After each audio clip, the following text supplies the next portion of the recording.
So hey guys welcome back to my channel it's me Subhash. So आजको भिडियोमा स्वागत छ। आजको भिडियो के छ भन्दाखेरि तपाईँले थम्बनेल प्लस टाइटल देखेर पनि थाहा पाइसक्नु भएको छ होला। तर पनि आज म यस्तो ठाउँमा आउँदैछु जुन ठाउँ म्याग्दी जिल्लाको सबैभन्दा महत्त्वपूर्ण धार्मिक स्थलमा आउँदैछु, जुन मेरो ब्याकग्राउन्डमा छ हैन।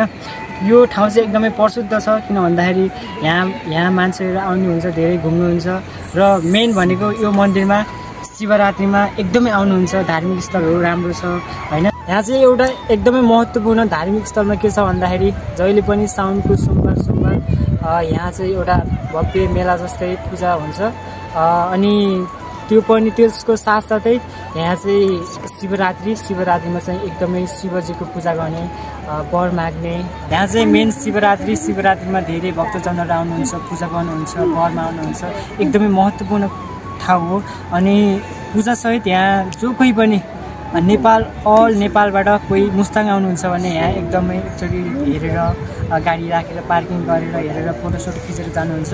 यो चाहिँ हाम्रो नेपालमा मात्र नभई एसिया महादेशकै सबभन्दा महत्त्वपूर्ण मन्दिर। किन भन्दाखेरि यो मन्दिर मेन महत्त्वपूर्ण के छ भन्दाखेरि चाहिँ 9 ढुङ्गाले बनेको ढुङ्गा, एउटै ढुङ्गामाथि शिवजीको मन्दिर भएको मन्दिर हो। त्यही भएर सबैजना यहाँ आउनुहुन्छ, जस खुसी लाग्छ। मैले यतिको भन्न पनि नपर्ला, किन भन्दाखेरि सबैजना पूजा गर्न आउनुहुन्छ है। यो ठाउँमा कोही नआउनुहुन्छ भने तपाईँहरू आउन सक्नुहुन्छ, भिजिट गर्न सक्नुहुन्छ। साउनको महिना अनि शिवजीको पूजा गर्न जहिले पनि आउन सक्नुहुन्छ। तपाईँलाई टिकट यताउता केही लाग्दैन, सबै फ्री हुन्छ। अनि यहाँ नियमको पालना गर्नुपर्ने हुन्छ। अनि त्यही नै भन्न चाहन्छु। अब के कस्तो छ तपाईँहरूले थोरै केही जान्नुभएको छ भने तपाईँहरूले कमेन्ट पनि गर्न सक्नुहुन्छ। मैले त भन्न त नपर्ला, त्यही पनि तपाईँहरू कोही कुनै ठाउँबाट मुस्ताङ आउनुहुन्छ भने मेन बाटोको नजिकै हाम्रो एउटा गणेश्वर मन्दिर छ। अनि यो साइडबाट चाहिँ हामी मुस्ताङ जान सक्छौँ। अनि प्राय मान्छे मैले भन्नु पनि नपर्ला, तपाईँहरू आयो भने पक्कै पनि यो मन्दिरमा भिजिट गर्न सक्नुहुन्छ है। एकदमै राम्रो, हाम्रो म्याग्दी जिल्लाको सबभन्दा महत्त्वपूर्ण धार्मिक स्थल गणेश्वर मन्दिर, जहाँ शिवजीको पूजा हुने गर्दछ। तपाईँहरूले आउन नबिर्सिनु होला भन्न चाहन्छु। अब कुनै कुरामा कमी कमजोर छ भने तपाईँहरूले त्यति कमेन्टमा सल्लाह सुझाव दिनु होला भन्न चाहन्छु। सो साथीभाइहरू, हामीले यो मन्दिर यहाँबाट पनि हेरिसक्यौँ। हामी यहाँबाट भन्दा पनि हामी हुँ गएर भिजिट गर्नेवाला छौँ। अनि हाम्रो क्यामेराको मार्फत तपाईँहरूले पनि हेर्न सक्नुहुन्छ के कस्तो छ। तपाईँले राम्रो लाग्यो भने प्लिज यहाँ एकचोटि आउनु होला, दर्शन दिनु होला भन्न चाहन्छु। मनको शान्त गर्नु होला, त्यही नै हो। हस्।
हामी चाहिँ टक्क गलेश्वरको प्रसाद खाँदैछौँ।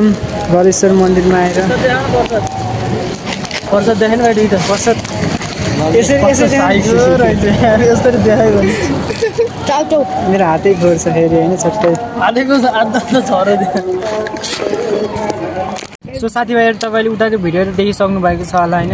थोरै हामी रमाइलो गऱ्यौँ, इन्जोय गऱ्यौँ। र हामी चाहिँ फर्किने क्रममा चाहिँ के देख्यो भन्दाखेरि तपाईँहरूले यो बाटो चाहिँ मुस्ताङ जान सक्नुहुन्छ भने यो बाटो चाहिँ हाम्रो गलेश्वर धार्मिक स्थलमा जान सक्नुहुन्छ।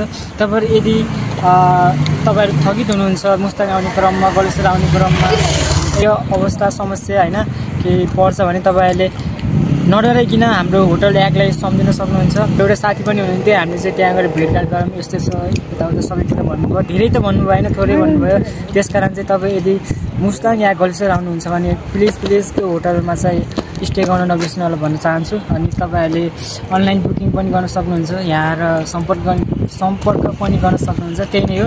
अब धेरै भिडियो त गराउन सकिएन, आजको भिडियो के कस्तो लाग्यो अनि हाम्रो आजको एन्डिङ भिडियो नै यही हो। अनि त्यही नै भन्छु, अन्तिमसम्म हेर्नुभएको छ भने लाइक कमेन्ट सेयर सब्सक्राइब गर्न नबिर्सिनु होला। यदि धेरै मिहिनेत गराएको छु, तपाईँहरूको माया साथ सपोर्टले गर्दा म आज यहाँसम्म आएको छु। त्यही नै भन्न चाहन्छु, यति भन्दै बिदा माग्न चाहन्छु। Thank you for watching this video. हस् त।